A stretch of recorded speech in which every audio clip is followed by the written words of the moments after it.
তোমাদেরকে একটু দেখাবো যে এখানে ভর্তি নির্দেশিকায় খেয়াল করো যে আবেদন যোগ্যতা, আসন সংখ্যা এবং আবেদন যোগ্যতা। প্রথম যে স্লাইডটা আছে আমার আসন সংখ্যা এবং আবেদন যোগ্যতা, খেয়াল করলে দেখতে পারবা যে সর্বমোট আসন সংখ্যা হচ্ছে ৩৯৩৪টি। এটা হচ্ছে আগের বছরেরটা, মানে ২০২৫ সেশনে যেটা চলছে সেটাই তোমাকে আমি দেখাচ্ছি।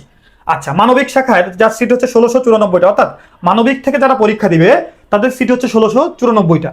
বিজ্ঞান শাখা থাকে ৯৬২টি, ব্যবসায়ী শিক্ষা শাখায় ২৭৮টি সিট হচ্ছে তাদের জন্য বরাদ্দ। অর্থাৎ বিজ্ঞান শাখা থেকে এই ৯৬২টির পরে আর তোমাকে নিবে না, ৯৬৩তম হলে তোমাকে নিবে না। হ্যাঁ, ওয়েটিং লিস্ট সেটা ভিন্ন কথা, জাস্ট আমি বুঝাচ্ছি তোমাকে। আচ্ছা, এরপরে আসো ভর্তি ও আবেদনের যোগ্যতা। এসএসসি এবং এইচএসসি উভয় পরীক্ষার ফলাফল মিলিয়ে প্রতিটি পরীক্ষায় আলাদাভাবে চতুর্থ বিষয় সহ ন্যূনতম জিপিএ 3 থাকতে হবে। অর্থাৎ তুমি যদি এসএসসিতে 3 থাকে আর ধরো এইচএসসিতেও যদি তোমার 3 থাকে তাহলে তুমি পরীক্ষা দিতে পারবা, কিন্তু কথা আছে এই দুইটা মিলে যদি আবার 7.5 না হয়, 7.5 যদি না হয় তাহলে তুমি পারবা না। অর্থাৎ কোনো একটাই তোমাকে কি রিকোয়ারমেন্টে কোনো একটা 3-এর নিচে পাইতে হবে না, কিন্তু এইখানে ধরো তোমার পাইতে হবে 4.5, ধরো আরো 1.5 বেশি পেতে হবে এখানে অথবা এখানে, তাই না? তো কথা ওইটা না, কথা হচ্ছে যে তোমার ন্যূনতম 3 এবং দুইটা মিলে অবশ্য 7.5 পেতে হবে।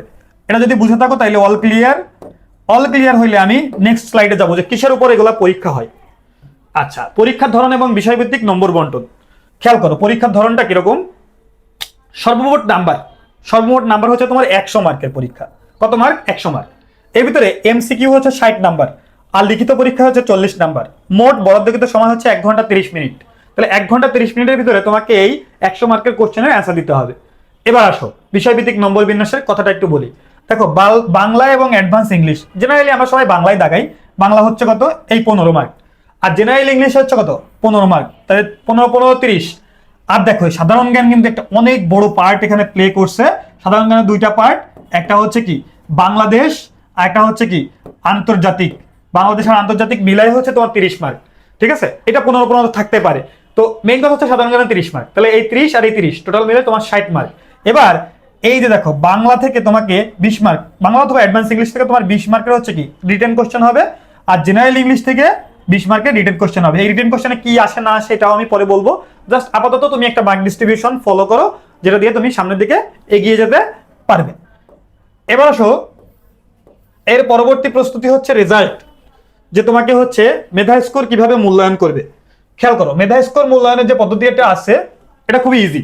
ভর্তি পরীক্ষায় প্রাপ্ত নাম্বারের সাথে এসএসসি এবং এইচএসসি জিপিএ কে বিশেষ ওয়েটেজ জিপিএ মাল্টিপ্লায়ার দিয়ে চূড়ান্ত মেধায় প্রস্তুত করা হবে। তাহলে ভর্তি পরীক্ষায় ধরো তোমার প্রাপ্ত নাম্বার ওই যে 100 মার্কের ভিতরে তুমি ধরো পাইলা হচ্ছে 50, আর তোমার এসএসসির জিপিএ এর সাথে 2 গুণ হবে। অথবা যদি 5 পেয়ে থাকো তাহলে 5 গুণ 2, আর যদি এইচএসসি তে পাও 4 তাহলে 4 গুণ 2। তাহলে এখানে আসতেছে 10, এখানে আসছে হচ্ছে কত 8। তাহলে এই 18 আর এই 50, তাহলে তোমার মেধা স্কোর ওইভাবেই আসবে। বুঝতে পারছি কিনা? এই হচ্ছে পুরো বিষয়টা তোমাদের সামনে আমি তুলে ধরলাম। এবার তোমরা হচ্ছে এইভাবে পড়াশোনা করে এগিয়ে যাবা, দ্যাটস দ্য পয়েন্ট। আর যে কোনো প্রবলেমে আমাকে কন্ট্যাক্ট করতে পারো, আমি ইনশাআল্লাহ তোমাদের পাশে সবসময় থাকবো। Tata, bye bye.